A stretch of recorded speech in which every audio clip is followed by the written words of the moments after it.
He escuchado todas las ponencias desde ayer por la mañana, nunca me he levantado y la verdad ha sido un gran placer poder apreciar el gran nivel, la calidad, la cientificidad del el crecimiento del movimiento RPG. También han participado colaboradores y gente que no viene de la RPG, pero el nivel de las ponencias ha sido realmente muy alto, muy elevado. Y se lo dice a alguien quien está acostumbrado a participar en foros como este. Yo soy profesor universitario, fisioterapeuta en Bolonia y estoy acostumbrado a participar en foros como este.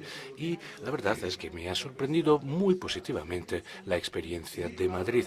Y quiero gastar otra palabra sobre la importancia. Sigo, pues, la conclusión, bueno, al hilo de la conclusión de Manuel, con respecto al valor de la investigación científica, el valor que ya no podemos ignorar. Estoy encantado en ver que Philippe comparte ello y ha querido hacerse cargo directamente de la investigación que voy a presentar, porque ello significa creer en el futuro.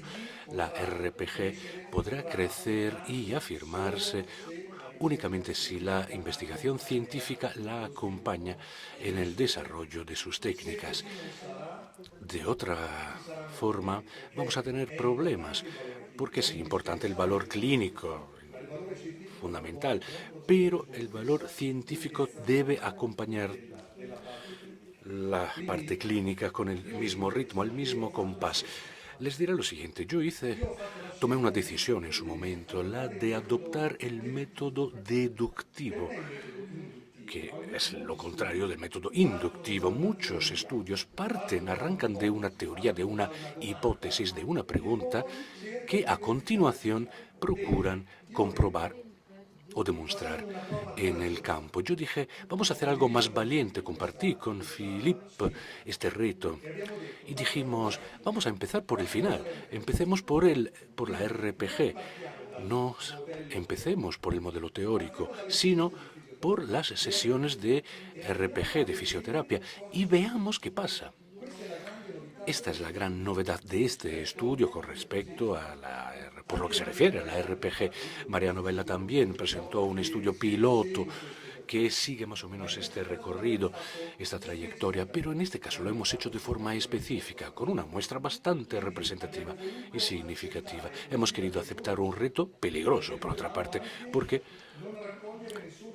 cabía la posibilidad de no alcanzar ningún resultado. Así no ha sido, pero sí quiero decir y subrayar que la investigación científica hoy debe partir de la clínica y de allí, a partir de ahí, debe intentar comprender cuál es el sentido en referencia con una técnica, con un sham, con un medicamento. Es así como debemos trabajar, porque es así como la comunidad científica internacional podrá entender el valor enorme de la RPG. Muy bien, pues después de este preámbulo, partimos de aquí, Buenos Aires. En Buenos Aires les presenté uno de los estudios citado por Emanuele, un un CT no randomizado sobre las ciatalgias, o lumbalgias, perdón. Yo entonces tuve que decir, hace 4 años, que cuando se habla de reeducación postural global en el mundo científico, todavía no hay elementos para poder decir esta es la estrategia terapéutica más eficaz. No existe. Porque en esta diapositiva que proyecté hace 4 años se hacía referencia al instrumento, a la herramienta que la comunidad científica utiliza normalmente para valorar la eficacia de una intervención, de una acción, las Clinical Prediction Rules, las reglas de predicción clínicas que son desconocidas, por lo menos entre nosotros. No sé hasta qué punto las conocen ustedes. Reglas de predicción clínica sobre la base de las cuales se reúnen los pacientes en categorías, en grupos, para poder tener para poder enmarcarlos desde el punto de vista diagnóstico, pronóstico y para poder evaluar la eficacia de una acción. En algunos ámbitos empezamos a encontrarlos, en la lumbalgia crónica, por ejemplo, pero la RPG no aparece nunca. Nunca aparecía, mejor dicho, hace 4 años. Ahora sí, empezará a hacerlo. Bueno, encontramos ejercicios específicos, manipulaciones, encontramos la co-stability, la estabilización, la RPG, sin embargo, todavía no. Pero, ¿será posible? Quiere decir que nosotros también debemos preguntarnos por qué en Estados Unidos, Australia, Nueva Zelanda, Inglaterra, Alemania, todo esto todavía le cuesta afirmarse. Allá donde hay recursos, Manuel acaba de hablar de resources, allá donde sí las hay y financiación, allá donde la investigación puede dar el salto de calidad, la RPG se lo merece. Merece estar allí. Y mi estudio pretendía dar una contribución justamente en este sentido. Muy bien, yo planteé, o mejor dicho, me imaginé este estudio en Buenos Aires hace 4 años, abril del 2012, Buenos Aires. Y ¿cuándo terminó este estudio? Bueno, pues en mayo de 2016. Ahora, 4 años, 4 años bien gastados. Compensa, valía la pena, porque la publicación se produjo aquí en Physical Therapy, una de las revistas más importantes sobre la rehabilitación, y es un estudio que ha sido aceptado gracias al rigor metodológico y también debido a la validez científica que tiene, que es inexcusable, que es irrefutable. Ha sido aceptada después de 3 meses de control por parte de la revista, y digamos que normalmente tardan bastante más para autorizar un estudio y para publicarlo. Y vamos a ver qué es este estudio, por fin. Bien, es un estudio clínico aleatorio, controlado, que tenía el objetivo de evaluar la eficacia de la RPG con respecto a otro grupo de control que sufrieron, o que recibieron, mejor dicho, terapia manual. Un superiority trial, así lo llaman, porque lo hemos visto, es importante. Muchos estudios se acotejaban un tratamiento RPG con un OSHAM, con alguien que no recibía ninguna terapia, con un grupo de control que no valía para ello. Entonces, surge una pregunta: ¿es la RPG la variable dependiente que ha determinado, que ha desencadenado el cambio? ¿No será el cuidado, la acogida, la forma en que han cuidado a esta gente la que llevó al cambio, a la mejora? Es una pregunta legítima, pero si comparamos el RPG con otra técnica igual de intensa, igual de frecuente, con la misma dedicación, entonces sí, la variable que queremos medir adquiere un significado.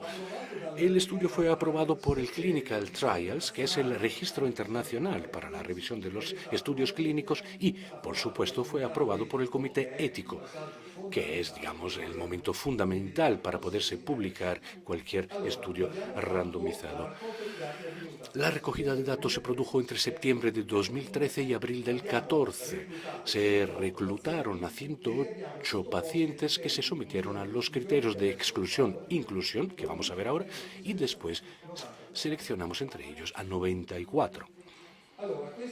Pues bien, estos son los criterios para la inclusión y la exclusión. Inclusión: cervicalgia crónica específica desde hace por lo menos 3 meses, que fueran adultos y que pudieran hablar y entender el italiano, porque utilizábamos herramientas que preveían, pues eso, la capacidad de hablar, escribir y leer el italiano. Criterios de exclusión: bueno, episodios agudos o subagudos, una causa específica de cervicalgia cardiovascular o lo que fuera, la presencia de marcas o de señales, de signos periféricos, el haber sido objeto de una intervención quirúrgica o una intervención de fisioterapia durante los últimos 6 meses. Bien, este estudio venía precedido por una recogida de datos acerca del sexo, edad, tabagismo y demás, nivel de dolor. Luego se propusieron 3 tiempos diferentes: antes del comienzo del tratamiento, al final del mismo y a los 6 meses de seguimiento. Luego hubo otra continuación, pero lo veremos más tarde. Los 94 pacientes se repartieron casi aleatoriamente en dos grupos de 46, de 47 y 47, y todos los procedimientos aleatorios fueron realizados por personas que no sabían a qué grupo se asignarían los pacientes, de forma totalmente ciega, ¿ves? La RPG y la terapia manual fueron 9 sesiones cada una, de 1 hora cada una. La RPG la hicieron 3 fisio importantes, mientras que la fisioterapia manual 5 fisio expertos también, siguiendo un programa que vamos a ver. Luego se utilizó algunas sesiones de prueba para comprobar la capacidad por parte de todos estos fisioterapeutas a la hora de utilizar las herramientas para evaluar los resultados. Y luego se prevía enseñar a los pacientes repetir algunos ejercicios que se les enseñaba, dependiendo del grupo, que lo siguieran haciendo en su casa, si querían, claro. Grupo RPG. 2 posturas entre las 8.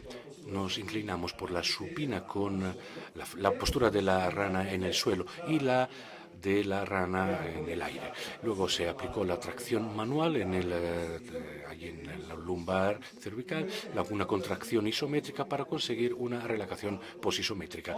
Y no añado nada más. Cada postura duraba unos 20 minutos, 20 más 20, y al final de la sesión se pidió, por dicho, a todos los pacientes que corrigieran su postura de pie y que realizaran sencillos movimientos cervicales.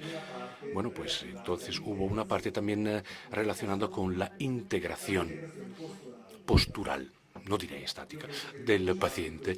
Creo que reconocerán en esta imagen, es la foto publicada en el Physical Therapy, es su mujer, digamos, la paciente es la mujer, la esposa del fisio. Esta es la rana en el aire y esta la postura final. Vamos a ver qué hizo el grupo de control, a que se sometió el grupo de terapia manual con la misma intensidad y la misma determinación con la que los fisioterapeutas aplicaron el tratamiento de RPG. Pues aquí se siguió un programa en el cual se seleccionaron las más avanzadas metodologías, según la literatura, las técnicas más avanzadas para estos pacientes: tracción axial y cervical, movilización de la fascia muscular durante 30 minutos, movilización pasiva del raquis cervical a través de la técnica Maitland, con movimientos accesorios postero-anteriores con los pulgares oprimiendo los procesos espinosos y realizando así una ligera presión rítmica. Luego, movimientos lentos de grado 2, según Maitland, y al final un masaje terapéutico. Es así como todos los pacientes del grupo de control fueron tratados. Nos pareció importante contar con una actitud laica, digamos, con respecto al resultado. No queríamos crear un bias de selección o de intervención, haciendo que los dos grupos siguieran tratamientos de diferente nivel de actualización. No, máxima calidad en el tratamiento RPG y máxima calidad también en el grupo que siguió terapia manual. Resultados. 2 primarios: dolor y discapacidad. Algunos resultados secundarios: range of motion, kinesiofobia,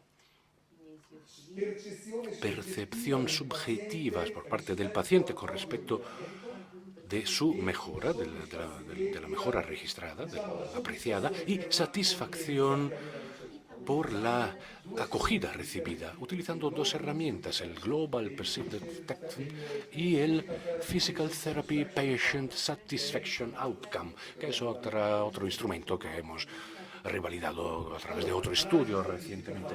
Análisis estadístico.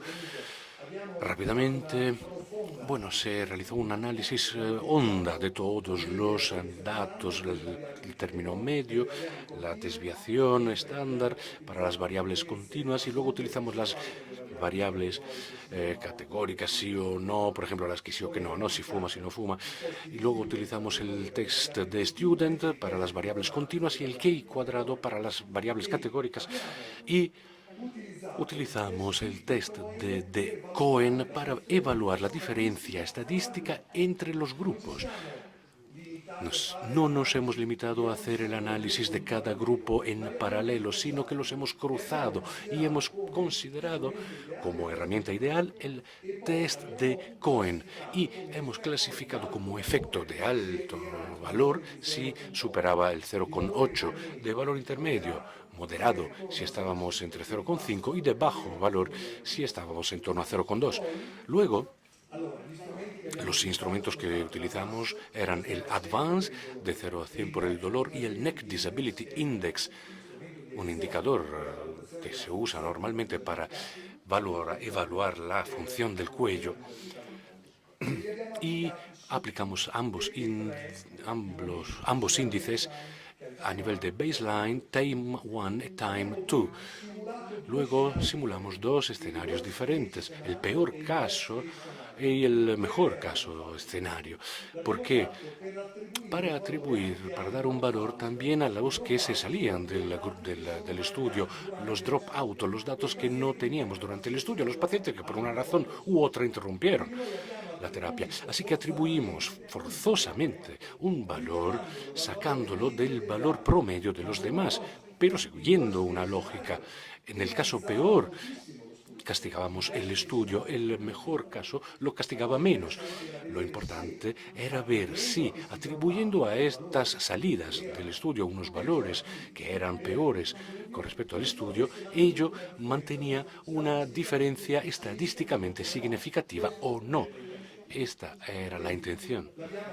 Y la aplicamos en esta diapositiva. Vemos los datos que no se ven, por otra parte, pero bueno, al final hubo 46 pacientes, porque tuvimos una primera salida después de la primera evaluación en el grupo RPG y todos los 47 del grupo de terapia manual. Al final del segundo seguimiento llegaron en 43 del grupo RPG y 44 del grupo de terapia manual llegaron a este primer seguimiento. Esto ya lo he dicho. En el T1C, algunos se había perdido por el camino, 2 del grupo RPG y 2 del grupo de terapia manual, y 1 en cada grupo en el T2. Esta primera tabla nos dice algo importante. Lo podemos ver en la columna del del valor P. Todos los valores superan 0,05. Significa ello que para todas estas variables, edad, género, casado o no casado, los dos grupos eran homogéneos. De aquí entendemos muy bien a partir de aquí, porque las diferencias, si fueran por debajo de 0,05, significarían que no se deben a la casualidad, sino justamente al factor. El hecho de que sean superiores significa los dos grupos son homogéneos. Véanlo, incluso en todos los resultados son todos homogéneos. TSK2 es otro resultado secundario, se acerca a la diferencia, pero también estadísticamente es no significativo, y esto es muy importante. Resultados, ¿qué es lo más importante? Tuvimos una diferencia al final tanto del T1 como al final del T2 para el dolor y para la discapacidad, los dos resultados fundamentales. Y fue una gran satisfacción para nosotros porque intenten contabilizar, ¿qué quiere decir? Que 94 pacientes se han sometido a cada uno a 9 sesiones y vean cuántas sesiones de cada una de 1 hora se han realizado. Este número se deberá multiplicar por 2, porque el estudio siguió adelante y tuvo una segunda fase. Una repetición. Tuvimos significatividad estadística para los dos resultados fundamentales. Luego alguna mejora también en algunos aspectos secundarios. Por ejemplo, en la TSK global en T2. No la puedo explicar ahora, pero es la relativa a las actividades laborales, el miedo, pues, de sufrir dolor mientras uno está trabajando. Una cosa muy interesante es esta. Tuvimos una diferencia estadísticamente significativa a nivel de range of motion, la flexión, la extensión y la flexión lateral. Y sobre esto voy a decir algo. Porque hemos visto que haciendo RPG tenemos un incremento de ROM, Range of Motion. Yo, la verdad, no me lo esperaba, no creí que se produciría ello. Tenía fe en la reducción del dolor y de la discapacidad, pero, vamos, no hubiese apostado un duro por el incremento del ROM y me sorprendió la realidad. Bueno, necesitaríamos una hora para entrar en los detalles de esta tabla, pero la diferencia entre grupos la vemos aquí. Cada una de estas columnas evidencia de qué forma para estos resultados VAS, NDI, Neck Disability Index, ha habido incrementos en T1, en T2, si comparamos ambos grupos. En fin, lo que les decía antes, si lo queréis ver, lo tenéis a vuestra disposición, os podéis poner en contacto conmigo, os facilito los datos. Pero en el worst case scenario, en la situación del caso peor, al haber imputado valores penalizantes para el estudio a los que se salieron, hemos conseguido algunos valores estadísticamente significativos. Por ejemplo, la VAST1 es muy importante. No para la Neck Disability en el T2, mientras que en el caso del mejor escenario, del mejor caso, se han confirmado todas las variantes, range of motion, lateroflexión, flexión y todos los demás. Nos acercamos al final. Debate.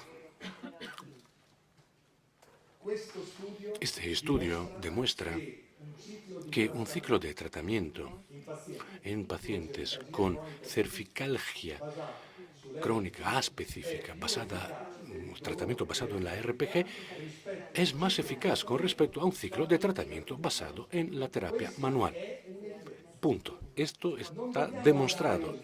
No tenemos ahora que decir algo más, es lo mejor, el no va más, la RPG es...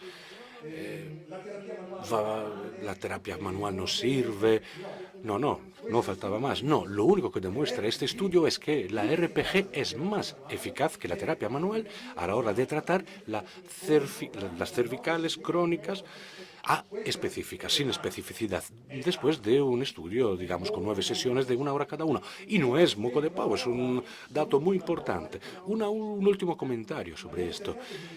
Intentamos interpretar por qué el paciente que ha pasado por la RPG ha mejorado a nivel de flexo-extensión del cuello. Una hipótesis puede ser esta. Puede ser que los músculos profundos de los pacientes cervicálgicos, rígidos, estáticos, retraídos, que reciben el apoyo, la compensación, mejor dicho, por parte de la actividad de los músculos superficiales, gracias a la RPG se alargan, se elongan, crean una armonización, una normalización que les devuelve fuerza y ello quita el freno que de otra forma suponía esta contracción que era el valor que limitaba la flexión, justamente. Esta es nuestra hipótesis.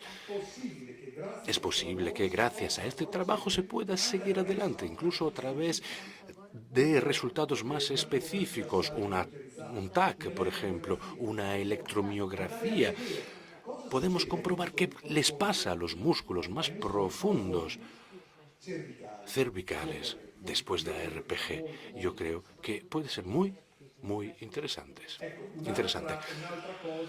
Otra cosa que podría resultar interesante es cotejar un grupo de pacientes sometido a un ciclo de RPG y un grupo de pacientes en los que la patología sigue evolucionando normalmente, una randomización de este tipo con respecto, pues eso, a gente que no recibe tratamiento, pero es opinable desde el punto de vista ético, cuestionable, por lo menos porque no puedes dejar a un paciente sin tratamiento para ver cómo reacciona, y además padece de todas las limitaciones a las que aludía Emanuele. En todo caso, un paciente recibe un tratamiento cual fuera, pues cambia las cosas. Es importante. Y conclusión. importante. El resultado conseguido quedaba confirmado 6 meses después, y 6 meses ya empieza a ser un lapso de tiempo que te permite entender hasta qué punto vale la pena. Chitov ayer lo dijo. Me preguntó, en términos de ahorro, ¿qué te brinda, qué te da este trabajo? Aparte de la calidad de la vida, le contesto, en términos de ahorro, me da todo esto. Es un resultado que se mantiene a los 6 meses, y no con respecto a un paciente con cervicalgia que no ha hecho nada, sino con respecto a un paciente que ha sido tratado con otra terapia. Es decir, hay un ahorro enorme para la comunidad a través de la RPG, y este es uno de los resultados más importantes para mí. Pues bien, termino. Nuestro estudio no termina aquí, sin embargo. No está acabado. Estamos llevando a cabo la segunda fase del mismo, porque, Philippe lo sabe, no quisimos hacer tan solo un estudio clínico aleatorio controlado, sino que quisimos hacer un crossover, es decir, la repetición del estudio hecho al comienzo, invirtiendo los dos grupos. Un estudio cruzado. 6 meses después hemos invertido, digamos, los dos grupos, así que tratamos al grupo que en el primer momento había recibido RPG, les hicimos terapia manual, y al revés, viceversa. De tal forma, creíamos que la línea de la mejora fisiológicamente disminuiría para ambos.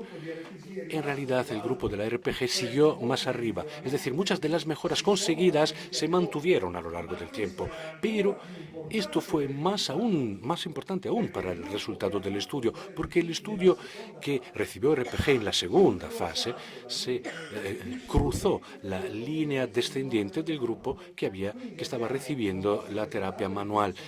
Son datos preliminares, aún sin elaborar del todo, pero ya puedo decirlo, ya los hemos evaluado, el estudio lleva un año ya finalizado, y estamos reenviando los datos, los resultados, y los presentaré. Espero que antes, pero como mucho en el siguiente congreso de RPG. Bueno, cuando la primera vez que pueda hacerlo lo haré, lo presentaré. Es muy importante este cruce de datos, este crossover. Es la calidad más elevada de datos, son los datos de calidad más elevada acerca de la RPG que tenemos en gráficos.